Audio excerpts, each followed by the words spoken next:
Je pense que chaque prof, chaque metteur en scène développe une certaine manière de faire, c'est clair. Et peut-être après, on va dire oui, c'est une sorte de méthode. Et peut-être la méthode évolue.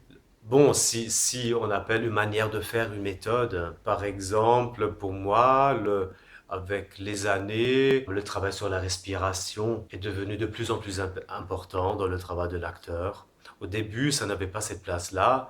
Mais en fait, maintenant, où j'ai compris si l'élève respire mal, il peut pas toucher à certaines choses. Dans ma méthode, les émotions, je parlais peu d'émotions. J'aurais plutôt parlé de dynamique intérieure, mais j'aurais pas dit là il est en colère, là il sent de la hargne, là il est nostalgique. C'est pas ma première approche. Maintenant, pour dire un peu comment on peut changer sa méthode ou faire de nouvelles expériences, cette année-ci, j'ai beaucoup travaillé les émotions et je me rends compte que c'est intéressant aussi. Mais c'est intéressant aussi si on lie l'émotion au corps et si on la lie à la respiration. Parfois, les gens s'installent dans une émotion, du coup, ils n'écoutent plus, ils ne voient plus, ils sont comme dans une bulle. Et jouer, ça veut dire interagir avec l'espace, avec les partenaires, et ça stagne en fait, il n'y a plus de mouvement. Donc mon point de départ au début, c'était plutôt le corps, la posture, les tensions corporelles, les dynamiques corporelles.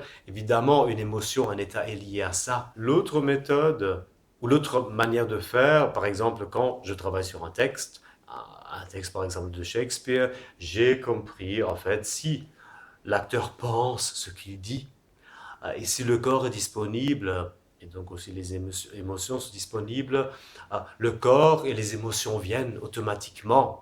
Donc, je peux commencer avec la pensée, mais au fond, tout au fond, les émotions, le corps et la pensée doivent former un tout. C'est juste sur quoi est-ce que je mets le focus aujourd'hui? Qu'est-ce qui me permet? Quelle est la bonne porte d'entrée pour aujourd'hui ou pour cet acteur? Mais je crois que le corps, le mouvement, la respiration, ça va toujours rester la base. C'est ça, ça va jamais être la pensée. Je vais jamais commencer.